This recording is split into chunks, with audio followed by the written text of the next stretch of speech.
peep this out as soon as you can. We're just kicking it around, my man. It's the sport of kings, better than diamond rings. Football, Wildcats. football, Wildcats. football, Wildcats. football, I got it. Wildcats. football, Wildcats. football, Wildcats. football, Wildcats. football. Welcome to the Married with Picks podcast, season 6, episode 10, week 10. So I don't know how you made out last week, Steve, but the Chiefs killed me. Then you were on the Bills, so you were right. I was did wrong. really good. And I'm not going to lie, I absolutely hate the schedule this week. There's some shitty games, matchups that I just don't like, teams on bye that are good to bet, and where the money is not working for me. There are a lot of division games this week, so I guess that's good. All right, so we're back to Europe. First game, we got the Falcons at the Colts in Berlin. Colts are 6.5-point favorites. These are two dome teams that will be playing outside in Germany. I don't really know what the weather's like in Germany. Colts are coming off their loss to the Steelers. And Michael Penix has not been good on the road. I think the Colts probably win this game, but I don't like betting these early games. You don't want to go down early. You can't go down before 1 o'clock. You just can't. So I'm not going to touch this one. I was trying to look up the weather in Germany, but it's not really worth it. Could you be playing in a dome or are they outside? No, it's open. You said that, didn't you? Well, I wouldn't have said they're playing outside if they're playing in a dome, but I didn't directly say that. All right, so look, in my mind, just the Falcons seem to be getting a lot of action in this game. A lot of recent talk about the Falcons, you know, I like Michael Penix Jr., but he hasn't really proved anything, and I've watched a couple games, and he hasn't looked like he's figured it out yet. I mean, he doesn't look horrible. But I mean, the Colts are 7-2, the Falcons are 3-5. This game is just they're the only thing that scares me here. I love the Colts. Here. Let's just say that first. The Colts are on a different parallel this season than the Falcons, right? Colts are one of the best dominating teams in the league. They look great. The Falcons are not good. They're in the worst division maybe in football. Well, you know? I guess. I mean, they're 3-5. The Colts to lose 2 games in a row after losing to Pittsburgh last week. I think maybe that was a little bit of a look ahead, you know, that they had to travel all the way over to England or Germany to play this game, but still it's even further away. Michael Penix is basically a rookie quarterback. You know, I mean, he's not playing. This is his first year really playing. Yeah. Well, they haven't been good on the road, so I don't know how the trip to Germany fares. We're going halfway across the world, right? I mean, I think the Colts win. I don't know if they cover 6.5. Well, so that's the only thing I was getting ready to say before I jumped to who I liked is that the only thing that scares me in this game is that the game is abroad, and does the NFL want this to be a close game and the refs get a little, you know, penalty flaggish if the Colts start jumping out to a huge lead. But I've thought about that, and in the end of the day, I think they're so dominatingly better than the Falcons, and they're going to match up well with them that it doesn't matter. The Colts are going to, by the end of the score, Colts are going to be winning by at least 2 touchdowns. Daniel Jones had some trouble last week. I'm not so sure that the Steelers won as much as the Colts lost. Do you worry that because he had fumbles and all that stuff, like, is he going to turn back into a pumpkin? No. I think it's just that's a tough place to play in Pittsburgh. And Pittsburgh was ready to play that game. It seems from what I heard, I didn't say I watched this game, but that the Steelers really exploited their left tackle. Do you worry that the Falcons will do the same? No, I don't think the Falcons are that good. I think they can get pressure, though. But yeah, I don't want to mess with this game. All right, let's move on. You like the Colts? I like the Colts. Okay. I mean, I would lean Colts, but I just can't. Next game is the Jaguars at the Texans. Texans are 1.5-point favorites. This is a division game. These teams have split over the last 3 years. We have C.J. Stroud will be out of this game. Davis Mills will start. I think he's a serviceable backup. Now, the Texans do have a kicker issue. I'm not sure what his problem is, but Fairbairn is out. So that worries me because the Texans aren't exactly a high-flying offense. They definitely are potentially going to rely on some field goals. But the Texans defense is very good. I am not a Lawrence truther, so I am going to take the Texans. I'm on the Texans side too, right? They're 3-5. Jacksonville's 5-3. It seems like this is a division matchup. They've already lost, right? 17-10 in week 3. So I didn't realize they already played. Okay. yeah, they played earlier this season, right? So that game was in Jacksonville. Now we're going to Texans, and they're 3-5. Like I was saying, Jags are 5-3, so this just seems like an ebb and flow. Wait, of the so season. who won? The Texans won? No, the Jaguars won. Okay. So Houston owes them one. 17-10. Low scoring. Yeah. Okay. I'm all over Texans. Actually, this is one of my best plays of the day. Texans are only giving up 1.5. Might as well be a pick 'em. All right. So we're on the same side of that one. Next game is the Giants at the Bears. This is just a matchup. I don't know what to do with this. Bears are 5-3 on the season. Giants obviously have suffered a lot of injuries over the course of the season. The Bears' wins have come against Dallas, Las Vegas, Washington, New Orleans, and obviously the crazy game last week with the Bengals. But not exactly a murderer's row of defenses here. So I think the Giants are probably better than half of those defenses. But I just don't know what to do with the Bears. I don't know what to do with the Giants. I don't know what to do when they play each other. I got nothing on this. So I thought a lot about this one. At first, I jumped out to me that, I was looking at the Bears, trying to figure a way to pull them out. But they're 4.5-point favorites against the Giants here. The Giants are 0-5 away from New York. Mm-hmm. So it's not like this is I'm with you. It's kind of like if I got to play the game. But I take the Giants just because it's 4.5. I think the Bears will probably end up pulling it away. But this is 3-point game written all over it, right? Maybe. I don't know. I really don't know. When I was analyzing the game, I was just taking a look at it. I'm like, you know what? Either way, there's sometimes I get the feeling where this is a 3-point game either way. I have a feeling like it's going to be Bears winning by 3, but it doesn't really matter. The game plays within 3 points. You take the dog who's getting 4.5 and you just call it a day. I love the Giants here. All right, so next game is the Ravens at the Vikings. Ravens are also 4.5-point favorites. Ravens have gotten back on track with 2 wins against the Bears and Miami. Not exactly good defenses there. Now, I am curious how Lamar will fare against Brian Flores here. It seems he really came up with a good defensive plan last week. Now, Lamar has faced Brian Flores twice. In their first matchup, he had 5 touchdowns, 0 interceptions. The second matchup, he only had 1 touchdown, 1 interception, and was sacked 5 times. We saw Flores bottle up the Lions run game last week. I think he will do the same here with Henry. I guess my question is, can we trust the Vikings offense? Hell no. Well, I mean, did you expect what happened last week to happen last week? Because I certainly didn't. I do miss Carson Wentz. Think about that for a second. You miss Carson Wentz. Tells you everything you need to know about their Vikings' current quarterback situation.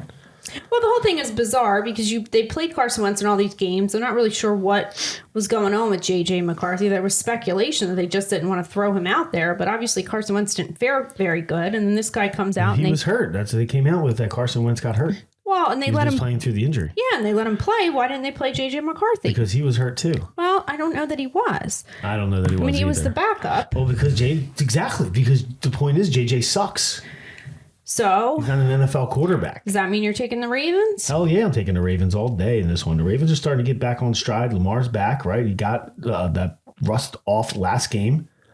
And they played on Thursday, which means that they've had 11 days to prepare for this game against the struggling Vikings team. Let's be honest, with Carson Wentz being the quarterback of the Vikings for the majority of the season, their record is 4-4. They're lucky to be 4-4, having to revert to Carson Wentz. And now you're going to go to J.J. McCarthy, who I feel like the Vikings have been sold on a bad bill of goods there. I don't think J.J. McCarthy, I mean, I get the fact that he won a national championship or he had a lot of success at Michigan, but that doesn't mean that game translates over to the NFL. I mean, he seemed like he had a good game game last week, though. I guess that's well, we'll see. We'll see. But I don't like them against the Ravens here. They're catching the Ravens at a bad time. The 4.5 scares me a little bit, but not that much. I just think that the Ravens are that much better than the Vikings to go on the road because the Ravens don't feel like that they can like give games away. You know what I mean? Like I don't feel like there's a letdown in the Ravens because of the fact that they are only 3-5 and trail the Pittsburgh Steelers by 2 games in the division. I feel like there was a game earlier this year where the other team really bottled up Henry and forced Lamar to throw, and it didn't go so well. So I guess that's what has me concerned is what Flores is going to do in this one. I definitely think they're going to try to stop the run. And is that the Lions game? I or the think Texans? it was. Well, no, he wasn't playing against the Texans. The Bills, he scored 40. I mean, they didn't bottle. Nobody bottled him up. He scored 30 against the Lions, even though they lost. Maybe that was the game you were thinking about. He didn't play the Chiefs. LA game, right? The Chiefs got him a little bit, actually. Houston, maybe it was that game. The Chiefs, I think you're thinking about the Chiefs because Spags blitzed them and kind of like blitzed, but ran to a spot to kind of contain him. I don't know. But I don't know. That worries me. So I don't have a pick. Originally it was Ravens. Then I kind of flipped to the Vikings. And anytime I flip, I just don't mess with it because it's usually my initial instinct is right. And that was the Ravens. So you're on the Ravens? I'm on the Ravens. You're on the Ravens? I'm on the Ravens? I'm not on anyone, but I was on the Ravens. You're scared now? Yeah. Mm-hmm. Because of JJ? Because of Flores. Because I feel like Flores will be successful against Lamar. I don't know what the Vikings can do on offense, though. So, I mean, they're going to have to score. Now you got me second guessing. Yeah. So they are 4.5 point road dogs or home dogs. No, I'm sticking with it, man. JJ sucks. All right. I like the Ravens. I just feel like the Ravens, reason why I want to stick to the Ravens is because, like I said, the Ravens can't afford to have a hiccup. They're going to be laser focused. Well, and now you got Mark Andrews, looks like he's coming out. They got a good tight end game that if they're smart, they would just play the tight end game on both sides of the field. You know, he doesn't need to sit back, drop back, and, you know, nobody's open, make him make a decision. And that's when he gets in trouble. You know, if you want him to run, call a design run. You don't have to let him sit back and just try to pick the ball down the field. They should just methodically go use Andrews at the tight end position, throw the ball, you know, hand the ball off to Henry. If they play smart and try not to get, you know, too crazy. Well, and see another thing, like the Ravens will abandon the run if it's not working early. Whereas like when he was in Tennessee, like Vrabel would just keep running the ball. So that's another thing that worries me. Yeah, I mean, it makes you. I don't even want to go down the road of it. Makes you appreciate or look at the fact that, you know, like somebody like a Jalen Hurts, they're not, you know, he can stay contained and within himself, and even though they don't hit as many big plays, Jalen Hurts doesn't turn the ball over. Where Lamar's trying to constantly go down the field and hit He's the big definitely play, gonna turn and the he ball turns over. the ball over. In this one. I mean, because let's face it, turning the ball over is, you know, Minnesota plays usually good defense at home. Yeah. More you keep talking, more I like creeping doubts into my mind about the Ravens. Maybe just stay off this game. Yeah. Okay. All right. We're on the same page then. All right. Next game is the Browns at the Jets. And this is obviously just a total shit show of a game. Now, the Browns offense hasn't done much, but they do have a good defense. Unfortunately, the defense is always better at home. So I would like this a lot better if it was at home. Now, the Jets got their first win and then they went on the bye. They sold off 2 of their best players at the trade deadline. The Jets offensive line is horrible. For whatever reason, Fields hasn't been running at all. He's taking sacks against mediocre defenses. So I think the Browns are definitely going to be able to get to him. I guess that's assuming it even is Justin Fields because the coach is like playing games with like who's the starting quarterback. And then you got to wonder, like, do the Jets even want to win? Like they got, who was the one guy? Is it Gardner Johnson or I get these guys mixed up. Ones with the weird names, but they traded a cornerback. Sauce Gardner. Sauce Gardner. For 2 first-round picks? Yeah. Yeah, that seems like a lot. Well, Sauce Gardner is one of the best cornerbacks in the league and was a first-round draft pick. There. So I feel like they're stockpiling picks. They are. They've got a bunch So of, do they like even want to 5. win games at this point? I'm sure their owner doesn't. So, I mean, I understand, and this is something you're probably going to say, like Cleveland, what's their record? 2 and whatever? 2-6. Do they deserve to be 2.5-point favorites on the road? No. Clearly not. But if I have to make a pick in this game, I got to pick the Browns. I think they're going to start Justin Fields, and I think if you do, Well, I think he's they gonna, are too, but like he hasn't said that. Yeah. But I'm also expecting Garrett Wilson to play. Like if Garrett Wilson doesn't, if they were trying to tank, they wouldn't let Garrett Wilson play in this game since he's coming off the I injury. thought they just signed him to a big contract. They did, but they just signed Sauce Gardner to a big contract too, and they traded his ass. So what does that mean? And apparently they were willing to let Breece Hall go, but they couldn't get. They wanted a 3rd round, and they were only offered a 4th round Gave or up the something. tackle to the Cowboys. Yes. So I don't know if the Jets want to win. So I'm taking the Browns. Although I don't advocate putting a lot of money on this. All right. When you look at this game, this I guess is if Justin Fields plays. I expect Justin Fields to play.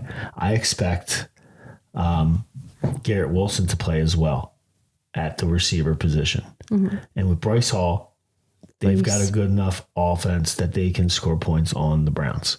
I don't trust the Browns quarterback. I don't trust the rookie at all. I don't trust him either, but they can run the ball. But I can't.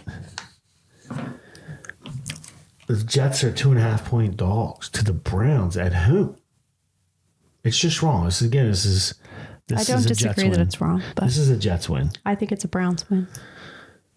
All right, you want to put money on this? No, one? I don't. Come on, No, this is a bullshit game. Let's put money on it. It's a game you totally shouldn't put money on, and I don't know that I actually will put money on. But if I have to put money on it, I would I don't feel the Browns should be favored Sprinkle. on the road Little to bet on that. anybody. The Browns shouldn't be favored. I agree, but we've said really. that before, and Maybe it the works out Saints. that way. So that's the bottom line. What's the right side? I mean, what are the Browns doing? I don't know. I know saying I the Jets bet tanking, the for Browns the look like Browns. they're I bet tanking. against the Browns, and it's worked out. I have never won on the Jets. I'll put it that way. So, all right, moving on. Next game. Never wanted to be the Jets. This is another It does bad. feel that way. It's another I've bad lost money game. against them. Well, they play Miami. Didn't they lose to Miami? I'm not sure. They But, lost to everybody, so yeah. well, exactly. Except who did they beat before the bye? Was it the Bengals? I can't remember. Anyway, Jets, Panthers. The Dolphins have 2 wins, and one of them was against the Jets. All right, so the next game is another crappy game. Saints at the Panthers. Panthers are 5.5-point favorites. This is a division game. They split last year, but that was the Saints. They played the Saints very early. That was when Derek Carr came out throwing bombs down the field for the first 2 games of the season. So I think that was the week 1. Carolina obviously had the big win last week at the Packers. They generally are better at home. Now, Rico Dowdle has been nursing an injury. So that's something to watch. If he doesn't play, then I would feel less comfortable. We also had the Saints trade away Raheed Shaheed to Seattle, as well as an offensive lineman to the Chargers. I saw a stupid little thing on Facebook. It was like Chris Olave was trying to hide in Rashid Shaheed's suitcase to get out of fucking Dodge. I thought it was funny. But anyway, so we think that the Panthers are a bad team, but their record is what, 5-3 or something? So I think we have to get rid of the stereotype that we're dealing with last year's Panthers and previous year's Panthers. The Saints are starting the rookie again, who did not fare that great in LA last week, at least score-wise. So, I mean, I think you got to go Panthers, even though, again, like we think, should the Panthers be 5.5-point favorites, but their record is not bad. So maybe they should. I mean, considering like the Rams were 14.5-point favorites against the Saints. Tyler Show wasn't that bad last week. I mean, everybody. Well, that's why I said he's the quarterback from Louisville. Score-wise. Like They if you look drafted at the in the score. second round. So I like the Saints here, to be honest with you. I know the Panthers had a good game. They had a good game. They've played decent, against Green Bay. This is a division game. This is a division game. I think everybody's... But the Saints on the road. They're 5.5-point favorites. Should the Panthers be 5.5-point favorites? I mean, I respect what they did against Green Bay. Let's not, anoint Green Bay, the NFC champion, that some people are. The Green Bay's just not that good.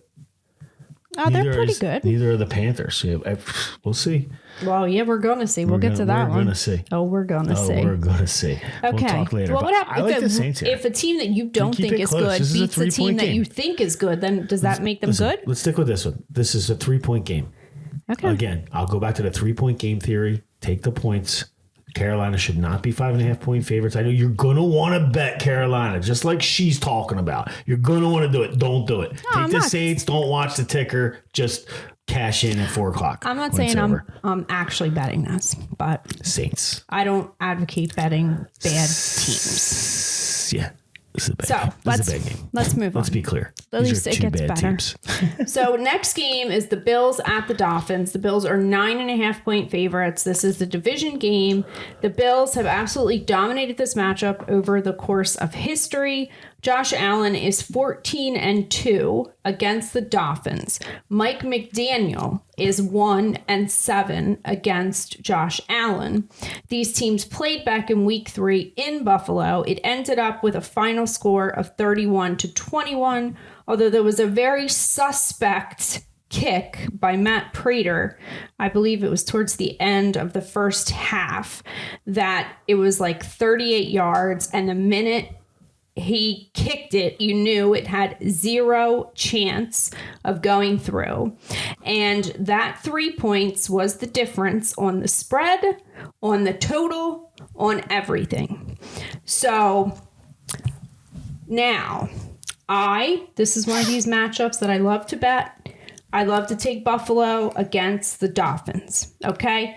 Now, what worries me, number one, on the radio and all that, I heard a lot of people talking about the Dolphins, and it doesn't make no sense to me why you're talking about the fucking Dolphins. But at the end of the day, it's a letdown. At the end of the day, 82% of the bets and 88% of the money is on Buffalo. So all these people talking about the Dolphins aren't betting the Dolphins. So that has me worried. I'm going to count Dolphins. Not doing it. This is a letdown for Buffalo. They just came off the Kansas City night game. Huge win. This is a division. It doesn't matter. And do you remember go down to Miami? What's the temperature going to be down there? This game was a Thursday night game, I think, and we watched it. And Dolphins played their best game, and it was close. And then when it came down to it, Tua threw a pick, and that was it. Game over in the fourth quarter. Right now, the only thing to watch is apparently James Cook tweaked his ankle in the Chiefs game. Now, he did finish that game. He was added to the injury report on Wednesday. I didn't check to see what happens on today's injury report. So I'm hoping it's just maintenance, but if James Cook is not in the game, that would be cause for concern. So something to keep an eye on there. But I got to take Buffalo. And I'll tell you, it makes me uncomfortable because of the money. So my best advice is to tease this down and put it in with something else. And I did exactly that. I took the Broncos, the Bills, and the Lions at 2.5, and I parlayed them together. You know what the average temperature in Buffalo was this week? 52. 40 degrees. Yeah. Do you know what the temperature on Sunday is going to be there? Not that it matters because they're not playing there, but it's 41 degrees is the high. In Buffalo. But this game is in Miami. Do you know what the temperature is going to be in Miami? What? 86 degree high. They're going to go down there and struggle in this heat. And everybody's going to be looking for Buffalo to cover the spread, and it's not going to happen. It's almost 10 points. It'll guarantee, it's 9.5 right now, guaranteed it's going to be 10 points by kickoff, right? If not more. Well, this is a major letdown game for the Buffalo Bills as they're coming off the huge emotional win against the Chiefs. Very big win.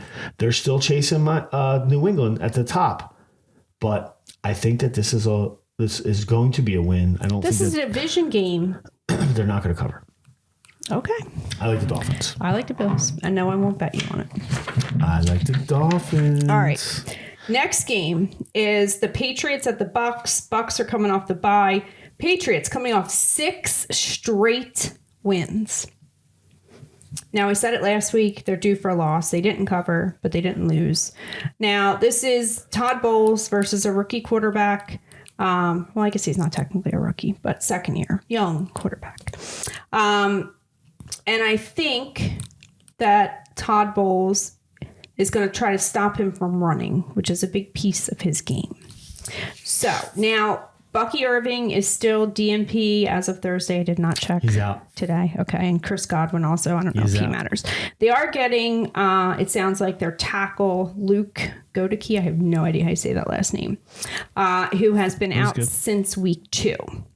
So that's good for them. I am going to take the Bucks here just because I feel like the Patriots are due. I do too. I mean, like I've been taking New England, and I think you've been the same way. I'm very high on New England this year. Love the coach. Love Grable. Been taking New England the whole time. Grable. But something just is jumping out to jump off the wagon here, going down to Tampa. It's kind of the similar thing where there's it'll be hot down there in Tampa too. Yeah, they're both going down to Florida, right? The Bills, we're talking about the Bills in the previous game. They're going down to Miami, and now you got the Pats coming down to Tampa Bay. I love the long-term look for the Pats more than I like Tampa. But remember this name, Tez Johnson. Love him in this game. Love him future with Godwin and Mike Evans on the IR. So you get the Amokafor, what's the guy's name? Abuka. And then you have, I think, Miller is probably going to be the third guy in there, but Tez Johnson's the guy. Oh. Tez Johnson is the guy to look at in Tampa this week and beyond, especially if you're looking at fantasy football. But I'm going to take the Bucks. It's 2.5 right now underneath the field goal. I like it. All right. Tampa. We're on the same page here. Next game is the Cardinals at the Seahawks. Seahawks are 6.5-point favorites. This is another division game. And this is what do you call this? What division? The West? The NFC? NFC West. They're one of my favorite divisions because they're very predictable. You think you would know what they were called? I don't know conferences. This is predictable. You bet. Well, I know high winning percentage in the NFC West. I know what teams are in a division together, but I don't know what they call them. Okay, that's fine. That's fair. And I don't know conferences. That's fine. And I don't just pick need winners, to. baby. Yeah. So anyway, this is a division game. Now, would you like to venture a guess as to when the last time the Cardinals actually won this matchup is? 2022. 2021. Oh, Seattle is 8-0, 7-1 against the spread against the Cardinals. And all but 2 of the wins were greater than this margin. Those 2 wins that were within 6 points, I think it was like 3 points and 1 point, were both in Arizona. Now, the Cardinals got their big win last week against the Cowboys, but the Cowboys defense and the Seattle defense are very different creatures. Now, there is, I guess, some controversy in the quarterback position because Kyler Murray, after being out for a few weeks, has now been sent to the IR, which means he'll be out for 4 more weeks.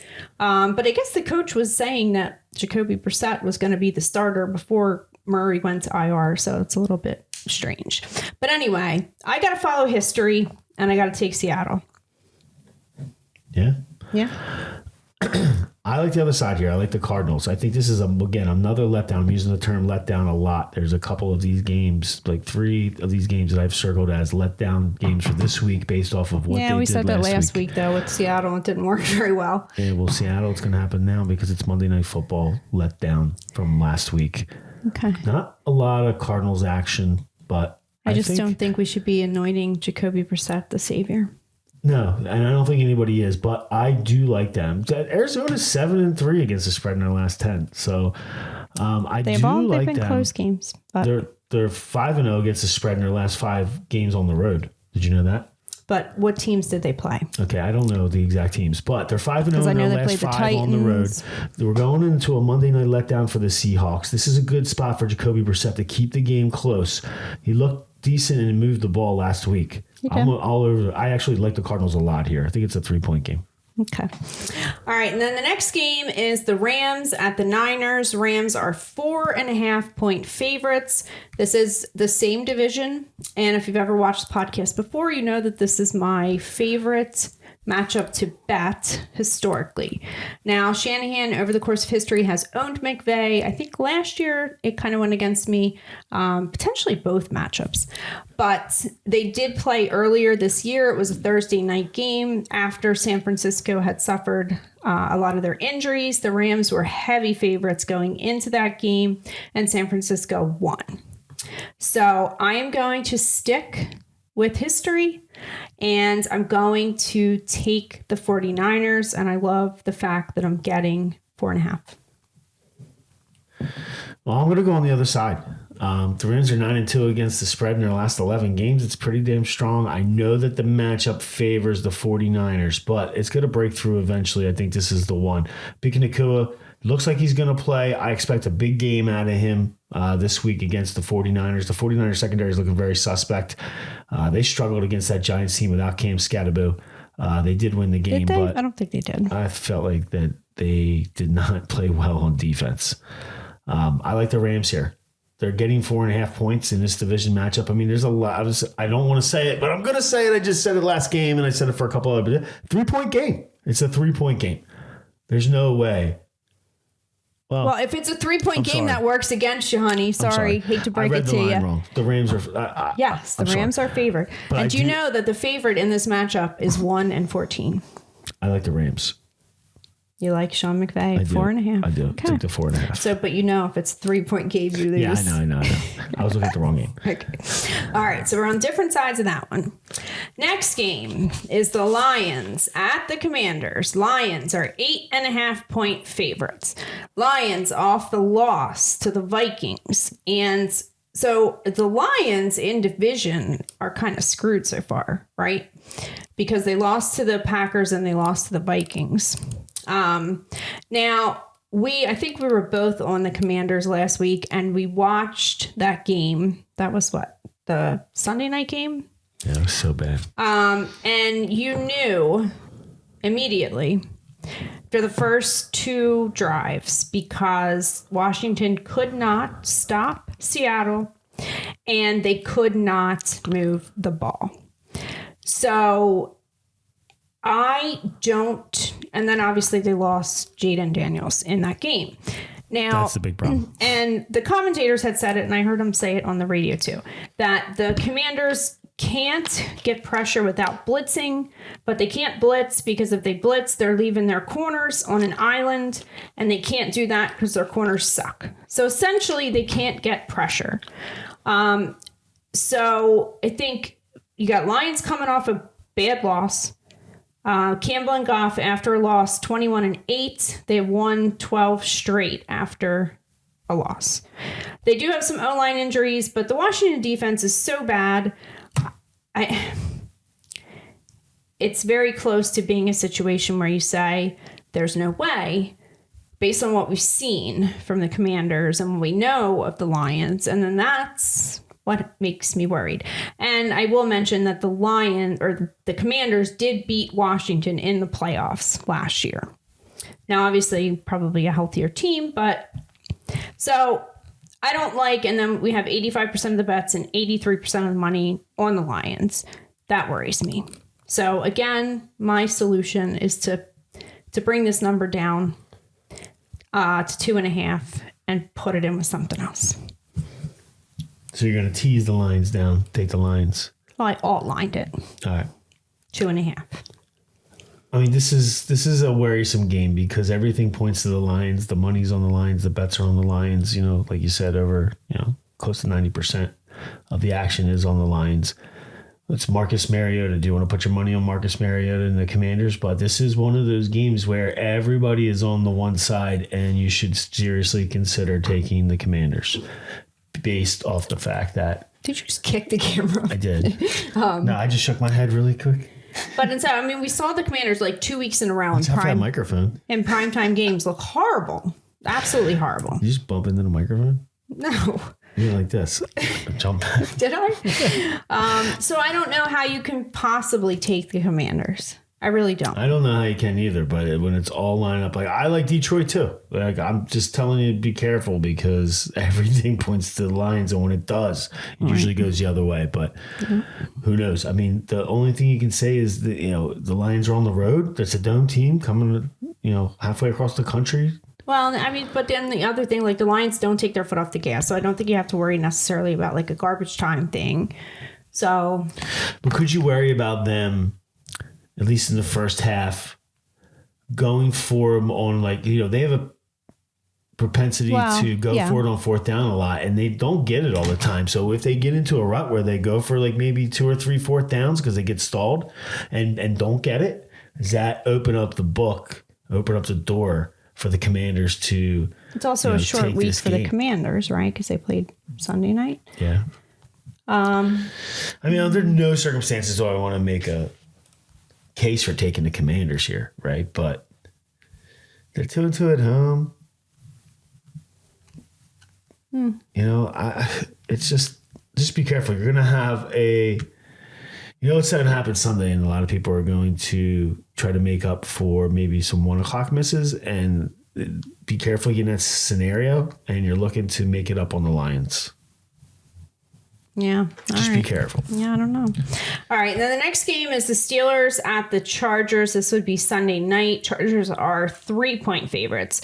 Both teams coming off a win. Chargers did lose Joe Alt last week, their offensive lineman. Now they are 4-0 on the season when they have him, and 1-2 on the season without him. The win without him was Miami, and I think they were a 3-point favorite in that game, and they did win but did not cover. I feel like generally anytime I take the Chargers as a 3-point favorite, they win but don't cover. The Pittsburgh defense stepped up last week after a lot of criticism. I think they will have to and should be able to do it here. So, like I said, I feel like anytime I've taken the Chargers as 3-point favorite, that win but not cover. So I am going to take the points with the Steelers here. I'm going to take the Steelers as well. Joe Alt is huge. Yeah. I look for a big game out of Aaron Rodgers here. So. It's as simple as that. Steelers are going to... they just had a big win against Indy. I think they're going to go across the country and want to show on prime time that... primetime Aaron Rodgers. Yeah. Well... I think that they're going to be able to go down into the Chargers and go get them. So I like the Steelers here. I think they're going to continue to build the momentum. The Steelers are a serious Super Bowl contender coming out of the AFC. People don't see it yet, but don't forget that they have DK Metcalf, who is arguably the best receiver in the National Football League. Just think about like DK. I don't know about that. He's getting a little old, but DK is pretty damn good. I mean, let's not forget that, he's no Jamar Chase. He's no Justin Jefferson. He's no not? AJ Brown. He's not? No, he never. When was the last time he put up like big numbers? Who did he have throwing to him for most of the time in Seattle over the last couple of years? Well, you look at like Jamar Chase. It don't matter. 7 points last night against Denver. Justin Jefferson. It don't matter. I mean, Justin Jefferson's had a hodgepodge of freaking quarterbacks. Well, Justin, that's another story. It's not like he's dominating every week. Justin Jefferson. I don't know. I think DK Metcalf's a little overrated. I like the Steelers. I do too. All right. So the final game of the week, the Monday night football game, is the Eagles at the Packers. Packers are 2.5-point favorites. Now we have the Eagles coming off a bye week. Eagles are actually 5-0 as a dog. And last week, I think we talked about the Green Bay game being a letdown game for Green Bay because the week prior they paid Aaron Rodgers, and look ahead, they got the Eagles Monday night. Now they did lose Tucker Kraft in that game for the season, and he has been huge for the Packers so far this year. So I would be all over the Eagles as a dog. I have visions in my head of the first Super Bowl victory where they had those stupid dog masks and all that crap. But then I looked and I saw 83% of the bets, 93% of the money on the Eagles. So I'm sorry, dear, but this feels like a classic Monday night fix. So you're saying you're taking the Packers? that means that the Packers are going to win this game by 3 points. Well, listen, I understand your logic, and I don't think it's faulty reasoning. However, dear, Nick Sirianni has never lost coming off the bye since he's been the head coach of the Philadelphia Eagles. Let's go all the way back to 2021. He's 4-0 off of the bye. That includes a victory on the road on Monday night against Andy Reid and the Kansas City Chiefs, a year that they won the Super Bowl. All right? You're talking about Andy Reid, who rarely loses on prime time, right? I think that they have a process down where they self-scout coming off the bye. Look at the big moves that they've been making, right? You're going to have Brandon Graham's back on defensive end, right? They just made... Didn't they pick up somebody else? They just made a huge Miami acquisition to pick up a defensive end from the Miami Dolphins, right? Who is going to make a huge difference, especially when you see that they're going to have Jihad Campbell, their first round pick, slide down to defensive end. So with Jalen Phillips' acquisition, he actually moves Jihad Campbell back in the rotation so that he can get a little more comfortable. But the Eagles, when the Eagles are doing well, with their recipe to successful defense has been having multiple linemen that they can fluctuate in and out of the lineup, so that even though you might have a starter in Jalen Phillips, you're keeping the snap count down, keeping him fresh and healthy for the fourth quarter, while you replace him with a guy like a Jihad Campbell, who was, first round pick coming out of college. That's a stud. Jalen Hunt, Kobe Dean's back healthy, right? They're also it's going to be curious to see what they do in the defensive secondary, based on the fact that they just picked up Michael Carter and Jair Alexander. So I look for one of those guys to kind of move into the mix. I don't know what they're going to do, if they're going to bump Cooper DeJean, who's been the nickel, outside. But what they should be doing is keeping Cooper DeJean in on the nickel because he plays so well there. He also plays closer to the line of scrimmage so that he can be run support. He's very good against the run.